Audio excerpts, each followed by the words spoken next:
आज का दिन जो है वो कांशीराम जी की जयंती भी है और आपने कांशीराम जी पे पुस्तक भी लिखी है। तो उस संदर्भ में भी मैं एक सवाल पूछना चाह रहा था क्योंकि आज की जो राजनीति है, उन्होंने जिस पार्टी का गठन किया था, उसका प्रभाव धीरे-धीरे कम हो रहा है। तो अगर मैं एक एक सवाल को इस रूप में रखूँ कि आप कांशीराम जी की योगदान, उनकी विरासत को किस रूप में देखते हैं? और मौजूदा राजनीति में जो दल उन्होंने बनाया था, उसकी स्थिति को देखते हुए आप कांशीराम की राजनीतिक विरासत की स्थिति का कैसे मूल्यांकन करेंगे? तो देखिए आपका क्या 80 जवाब और होगा? 90 के दशक में कांशीराम का जो उत्तर भारत की राजनीति में हस्तक्षेप था, वो मेरे ख्याल से उस ज़माने के लिहाज से गेम चेंजर था। उन्होंने लोकतंत्र में हर नेता और पार्टी के सामने समस्या होती है कि बहुमत कैसे खड़ा किया जाए। तो उन्होंने बहुमत खड़ा करने की एक टेक्नोलॉजी इजाद की।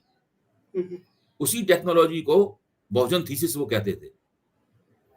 उसके लिए उन्होंने तरह-तरह की बातें की कि ये फुले से ली है या अम्बेडकर से ली है, ये सब बातें की। लेकिन सीधी और सरल भाषा में कहें कि बहुमत कैसे तैयार किया जाए, इसकी एक टेक्नोलॉजी थी।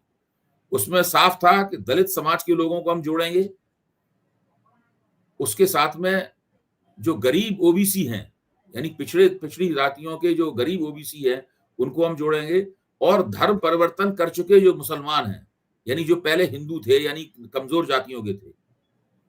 वो अशराफ मुसलमानों की बात नहीं करते थे। इस मामले में उनकी बहुजन थीसिस बिल्कुल स्पष्ट थी। हुँ, हुँ। तो वो जो कमज़ोर जातियों वाले मुसलमान हैं, जो कि ओबीसी की श्रेणी में आते हैं या वो मुस्लिम समाज में कोई दलित श्रेणी तो होती नहीं है। दलित श्रेणी हुँ, वाले भी ओबीसी की श्रेणी में माने जाते हैं।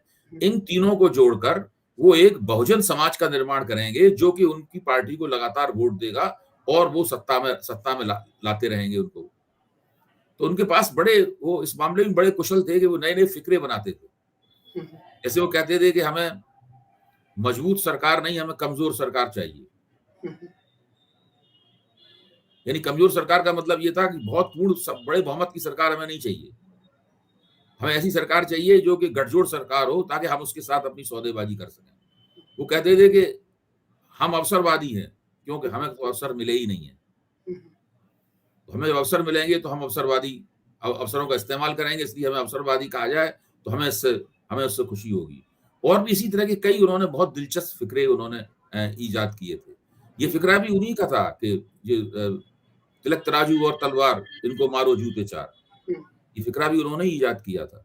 तो ये क्योंकि वो कहते थे कि हमें जिन लोगों के वोट चाहिए, वो हमारी मीटिंग में रहें, बाकी लोगों से मतलब ही नहीं है, वो हमारी मीटिंग से उठ के चले जाएँ, हमें उनके वोट ही नहीं चाहिए।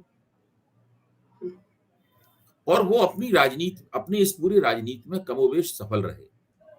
उन्हीं के इस योजना का और उन्हीं का जो निरंतर परिश्रम था, जैसे वो साइकिल चला के उन्होंने सारे देश का कई बार भ्रमण किया था। भारत की सड़कों की जितनी ज़्यादा जानकारी कांशीराम को थी, यानी भारत की टोपोग्राफी की इतनी जानकारी कांशीराम को थी, उतनी किसी भी भारत के राजनीतिक नेता को नहीं होती। हमेशा सादा जीवन व्यतीत करते थे, बहुत ही खड़ी बात बोलते थे, उनकी बात कुछ लोगों को अक्खड़पन से भरी हुई लग सकती थी, लेकिन इससे उनको कोई फ़र्क नहीं पड़ने वाला था। काफ़ी लोकप्रिय थे वो उस जनाधार में जो जिस जनाधार के साथ वो जुड़े हुए थे। हुँ, हुँ। जब वो भाषण वगैरह देते थे, तो बाद में उनकी मीटिंग में काफ़ी लोग जमा होते थे। मायावती को उन्होंने अपना उत्तराधिकारी घोषित किया। उसका सीधा-सा कारण ये था, लोग व्यक्तिगत कारण जो भी कहते रहे, उससे मुझे कोई मतलब नहीं है। उसका सीधा-सा कारण ये था कि उत्तर प्रदेश में वो जानते थे कि दलित समाज का नेतृत्व वही कर सकता है, जो बहुसंख्यक दलित जाति है, जाटव दलित जाति से आता हो। हुँ, और उन्हें मायावती में वो सारे गुण दिखे। इसलिए वो मायावती पे उत्तर प्रदेश भारतीय बहुजन समाज पार्टी का कार्यभार छोड़कर 1993 का चुनाव जीतने के बाद में वो सारे देश के दौरे पे निकल गए थे। हुँ, ये अलग बात है कि मायावती बहुत समय तक उनकी विरासत की रक्षा नहीं कर पाईं और आज उनकी विरासत राजनीति के ढलान के ऊपर है। हुँ, हुँ। खुद वह जाटव समाज, जो कि बहुजन समाज पार्टी का पक्का समर्थक था, किसी और पार्टी को वोट देने के बारे में सोचता भी नहीं था।